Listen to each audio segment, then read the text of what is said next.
Our next speaker is Marc Levitan. He's with the National Institutes of Standards and Technology, and as Tanya alluded to, he's done a lot of work in recent years on the impacts from the Joplin tornado. And so if you'll take a moment to introduce yourself, and yeah, thank you.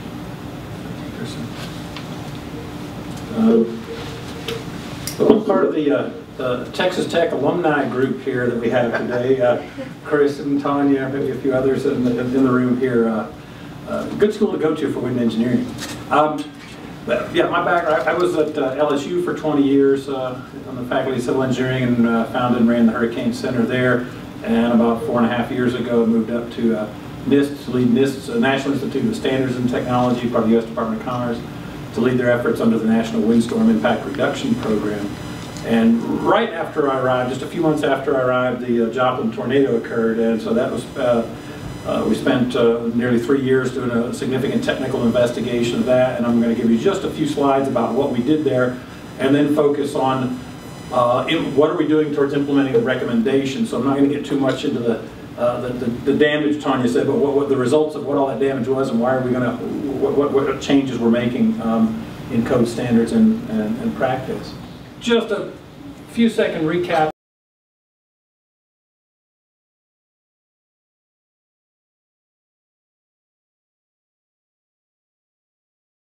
So this was rated in the EF5, so estimated by the Weather Service maximum wind speeds exceeded 200 miles per hour. Went right through 6 miles, a mile wide, 6 miles right through the middle of Joplin. The tornado was longer, but in the beginning and end it didn't hit that much. Almost 8,000 buildings damaged or destroyed. Lifeline systems, the costliest storm, nearly $3 billion as a single tornado event. 161 fatalities, over 1,000 injuries. This one tornado exceeds the average death toll in tornadoes and hurricanes and earthquakes combined in the U.S. just from this one event. Key questions to really ask is, okay, I mean, there was a lot of tornadoes per year, but what are things that we're going to try and do to study? Because this mission, and it may be different. I know you all know FEMA goes out and studies. They develop mitigation assessment team reports after events, and kind of their job is to say, hey, what's the best we can do in 5 or 6 month time frame? What lessons can we learn? Let's get something published quickly that's going to help with the rebuilding. And we also go out and study, sometimes the same events, and we take a longer term view as digging much deeper into the science and the engineering behind it to develop the technical basis for improvements to national code standards and practice. So we work very closely with FEMA, coordinate and collaborate with them. And so sometimes we say, well, why are you both doing a study on the same event? We do it for different purposes. But so how effective, we were interested, particularly some of the key questions, how effective was our warning system and practices, and can building safety in tornadoes be enhanced, recognizing codes don't really currently address that. Our specific goals, we're going to investigate the wind environment and the conditions associated with all these fatalities and injuries, performance of emergency communications, so we're not just looking at the buildings, the public response to communications, performance of residential, commercial, and critical buildings, designated safe areas, all these affect life safety. With the idea behind that, what was the purpose of this? So we wanted to use this information to develop the basis for findings and recommendations that can lead to improvements in requirements for design and construction of buildings.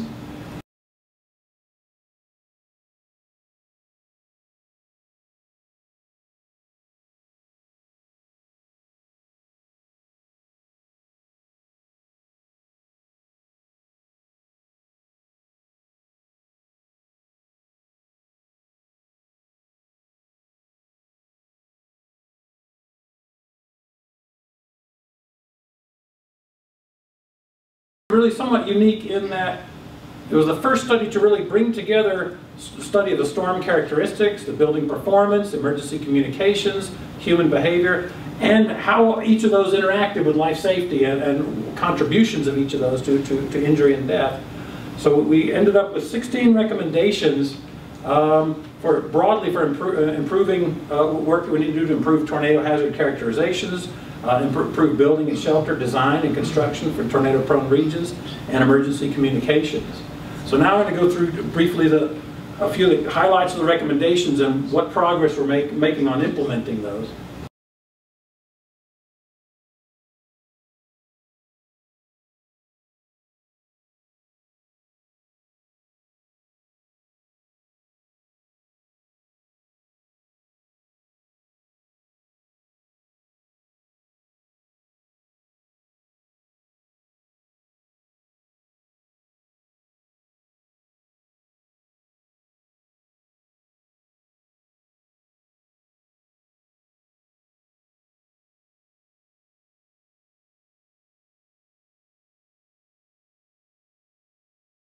probably our cornerstone recommendation is that we recommend development of nationally accepted performance-based standards for tornado-resistant design of buildings and infrastructure.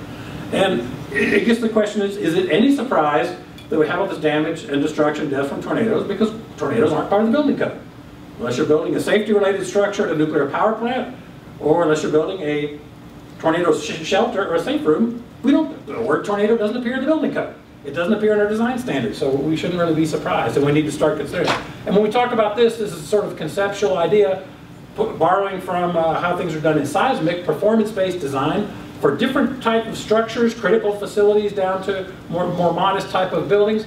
You need to start thinking about picking what performance level do you want, and it could either be at what EF scale, it could be at different return periods associated here, but different wind speeds, probabilistic wind speeds, but you need to start thinking about what level of performance do we want out of different buildings. And by the way, this type of performance-based design, we need to move for that for all wind hazards, not just tornado, but this is what we're focusing on right here.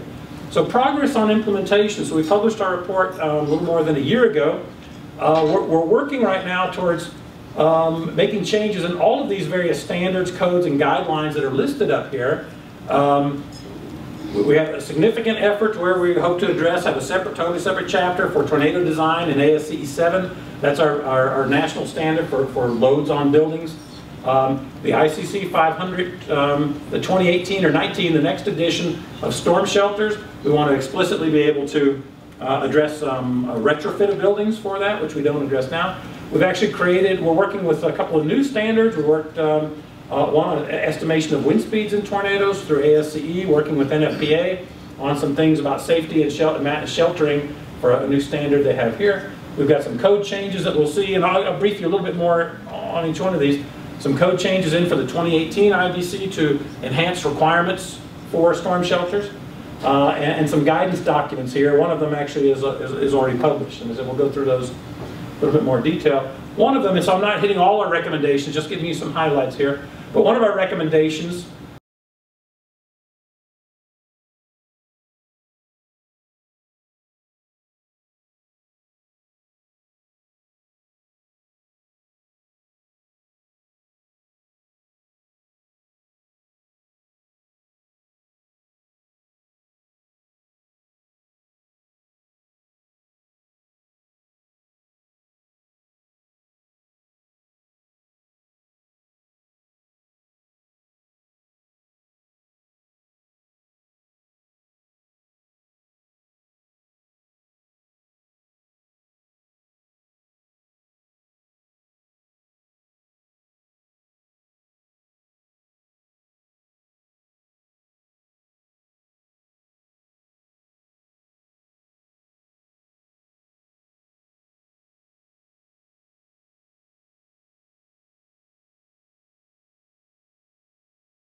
technology beyond the EF scale. How do you measure wind speed estimates using radar, using forensic engineering, and other tools to be able to record all that data. So also data archival is a key part of that. So the scope of the standard includes all of these various areas. We've just got started this past spring, got another meeting coming up in the fall. Recommendation number 3 from this is to develop tornado hazard maps for use in engineering design of buildings.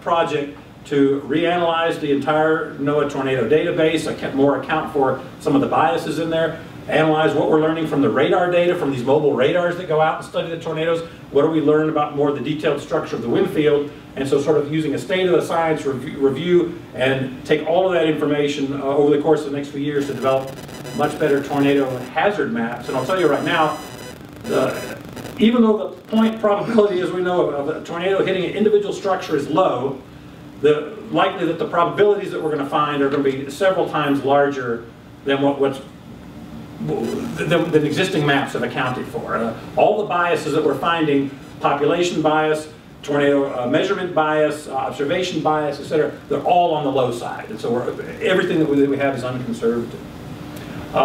Recommendation number 5, this one of developing a nationally accepted performance-based design standard, an ad hoc technical committee on performance-based design for extreme winds, which includes a thrust in tornadoes. So this will hopefully be available, and we'll have a new chapter on tornado design in ASCE 722, making use of the maps that are being developed as a result of that previous recommendation. Storm shelters. So one of the things right now, I chaired a committee of ICC and NSSA, which developed the original storm shelter standard in 2008. We just published an edition in 2014, but that's almost completely irrelevant for new construction. It doesn't really cover retrofit. Well, we've got millions and millions of buildings in areas, and so retrofit is always going to be much more difficult, but particularly sometimes schools, they're landlocked. They just can't build a new building, and so how can we reinforce that? So we have an agreement from ICC in the next edition, whether it's 2018 or 19, to expand the scope of that to include retrofit as well. We've developed and submitted some code change proposals for the 2018 IDC that basically will require that new buildings on existing school campuses, or if you've got a school campus, you're building a new building, or you're building a new wing on a building, that basically, if you don't already have a storm shelter that's big enough to hold everybody on the campus, your new building is going to have it if it has enough square footage. The intent is, if you're going to build a couple hundred square foot addition for a music study room or something, and you got a 2,000 person high school, we're not going to say you all suddenly have to turn that into a $2 million project. But if you're putting in a new gymnasium and you got enough square footage, then you're going to make that big enough to shelter everybody on that campus. Working with FEMA in the new update, which is just recently published, of FEMA 361, that's guidance for safe rooms and tornadoes, we're working to address our recommendation number 8, which will recommend development and implementation of guidelines to enable communities to create safe and effective public sheltering strategies. So this has more to do with placement of shelters in communities, some of the issues that were talked about on Tuesday. I don't want to open my shelter because maybe we're mixing people and students, or maybe the shelter doesn't get open on the tornado, so I don't want to open it to the public, and all these kind of things. Well, we worked with FEMA to be able to put some of this kind of information and some guidance into this FEMA 361 document. We're also working, there's a brand new NFPA standard under development called the NFPA 1616, Standard on Mass Evacuation and Sheltering. And we're working to try and address multiple hazards and building safety. The first draft that came out of this document, public comment draft in December, or last fall, it had all kinds of great information about selecting buildings for sheltering based on how many bathrooms and food service capabilities and being able to manage. It didn't say one word about picking a safe building. And so we're working with that committee to get that incorporated into the new one. Another real exciting one is, what about the many, many millions of buildings that we have that don't have shelters or aren't going to get them anytime soon? FEMA has an existing document called Tornado Protection: How do you select best available refuge areas within existing buildings? I noticed that there's a refuge area here that they have a sign kind of in the middle of the building. You don't know what process was used to identify that. It was just, was it farthest away from the walls, whatever. And this document that FEMA has right now is pretty anecdotal, empirical, and so we're working, actually FEMA is funding, we're working very closely with FEMA on a new publication that's going to have a much more engineering-based selection methodology based on building fragilities and types and characteristics, and that's maybe a year or two down the road before that's coming out. But that'll be a great assistance for all of the myriad number of buildings that don't have shelters or can't get them anytime soon. So all of these things, or like I said, are kind of in the context of what I mentioned before. Our current national code standards and practices, they're really focused on life safety for the hazards that are considered. But tornadoes are not a considered hazard. And so the good news is we're really, we're seeing a change. There's a paradigm shift, and it's palpable. We can see it. It's currently underway right now. Engineers, owners, architects, building owners, and operators, they're beginning to understand that tornado, it's not just an act of God. It's not something you just can't do anything about. We can start to do things about this. I don't know how many calls I've gotten from architects, engineers, hospital operators, or whatever. They saw what happened in Joplin, and they also saw that articles about what the hospital in Joplin was doing in its rebuilding. They said, wait a minute, we can do that. And they said it costs less than 1%. They've done significant hardening and protection of things, less than 1% cost increment. So while the probability of a tornado strike of any individual building is low, the probability of a tornado impacting a community tornadoes are orders of magnitude larger, and what we've seen here, it's also about communities, not individual buildings. So the exciting thing, some of these changes are already occurring. The 2015 International Building Code, just starting to be adopted, and this is a code change put in a couple of years ago by FEMA. It's going to now require storm shelters in schools, critical facility operations centers, 911 call centers, in areas having a tornado design speed greater than 250. Well, that's Tornado Alley and Dixie Alley. That's this dark gray region in the middle here. So you're building a new school project. If your community has or state has adopted IBC 2015, all of a sudden, hey, I got to put in a storm shelter. Okay, and like I said, these we have changes proposed for the 2018 IBC and the International Existing Building Code that would expand this to not just greenfield school projects. I mean, how many new schools do we build versus putting an addition on or putting a new building on the school? So this is going to get us many more shelters. And this is also going to include multi-purpose. A lot of times in schools nowadays, the gym might be a multi-purpose community building center. I mean, the kids use it during the day and other people use it at night, and that might not be a Group E. The building official might not decide that's a Group E assembly, and that might not be covered even under this existing requirement. So that's going to be assembly occupancies are going to be included there. The state of Alabama, after the Enterprise tornado several years ago, began requiring ICC 500 shelters in schools statewide, and 2 years later they passed requirements for shelters to be installed at college campuses. Illinois, just last year, passed statewide requirements for ICC 500 shelters. And many of these shelters, including in Joplin in their rebuilding, they're now being designed to accommodate nearby residents and be available to the community 24/7. In Joplin, if a watch is issued, not even a warning, a watch is issued, they automatically unlock the doors to the shelter. They move, the way they have it designed, they can accommodate the residents, people from the area, in a separate area from where the students would be, and people can come in. So 24/7, doesn't matter if school's in session. So we get a significant public investment building these shelters, and we got to figure out how to be able to use those. And communities are doing that now. More Oklahoma.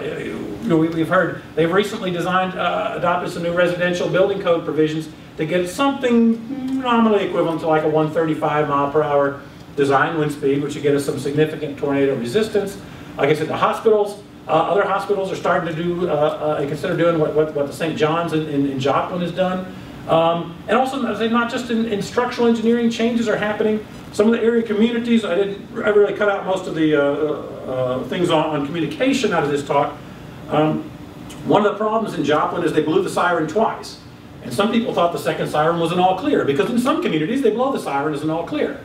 Well, they blew it again because there was another warning that was issued, and they actually spotted the thing on the ground, and there's a lot of confusion, and there is no national standard for that. And so what happens, even some of the area communities are trying to develop regional standards. So you go from one town to the next, if the sort of siren sounds, or it sounds again, or how long does it sound, at least it's going to mean the same thing.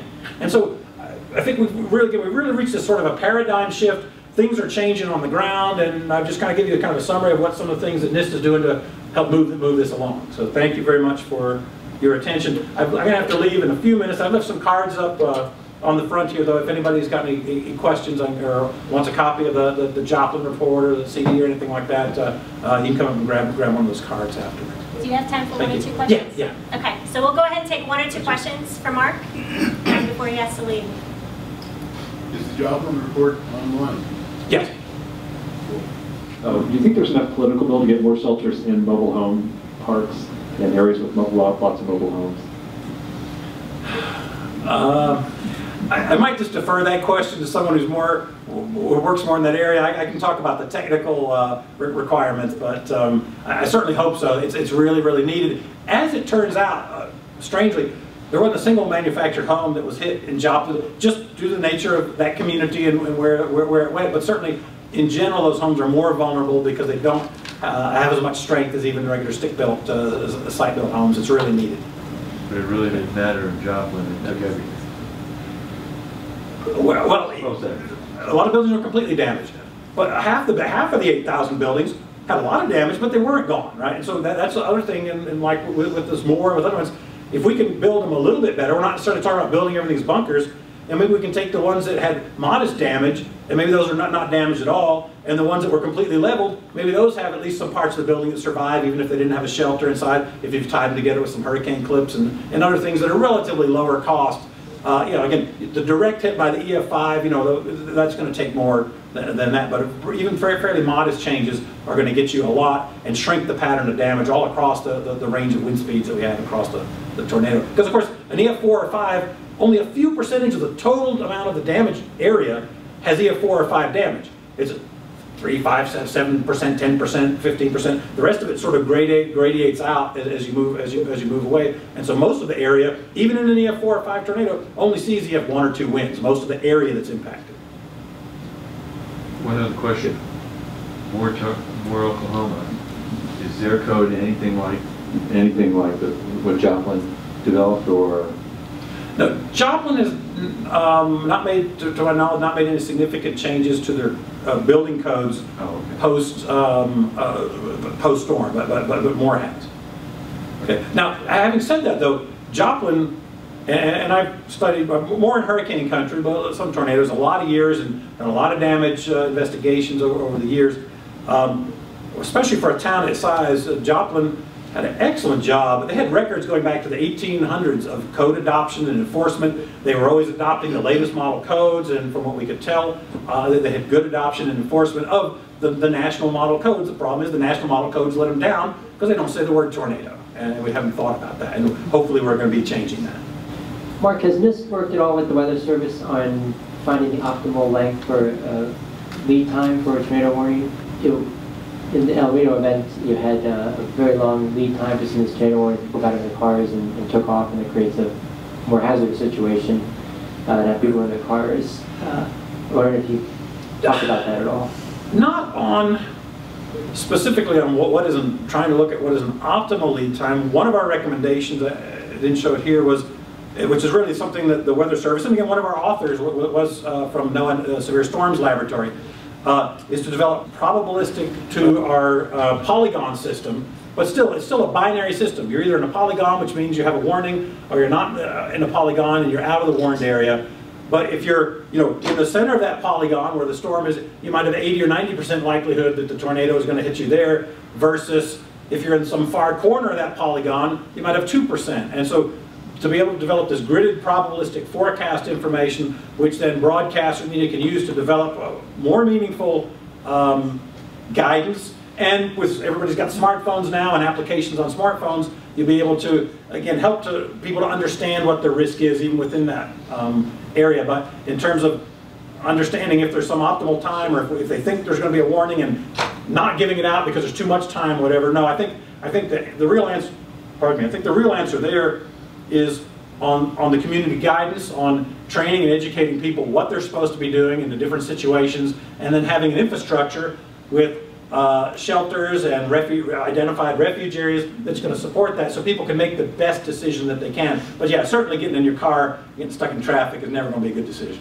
I can speak just a little bit to the optimal lead time. A study was done a couple of years ago that a student of mine worked on. It's actually, there's an article in Weather, Climate, and Society, the AMS journal. I'm Rachel Riley, and I work at the University of Oklahoma. And so the author is Stephanie Hoekstra, and I think it was in 2011. And it was kind of just, a pilot study, but I'd have to look back at the article to remember the exact time frame, but I know that, I think it was around 30 minutes. It was people, listed their preferred lead time. And once you got beyond that, then they spend more time. They might drive away or do other things and take an action. So I think it's something that researchers are looking at, though. Let me just follow up before you do it. I think we would want to be cautioned that we wouldn't want to use that to say, hey, we don't need more lead time. Right. Because if we can get to the point where we consistently have more lead time, that opens up a different universe of possibilities for us to think about and educate and develop in the planning. And community tornado shelters become a more broadly acceptable. Right now, there's a lot of situations where they really wouldn't be applicable in communities and based on traffic and other things and population. But if we can get to consistently longer lead times, that does open up different options that we can use, particularly related to community sheltering. One last point. I know too that lives saved with each minute that you get increases, and about 15 minutes. I think that sort of flatlines a little bit. But every minute counts up to this 15 for sure.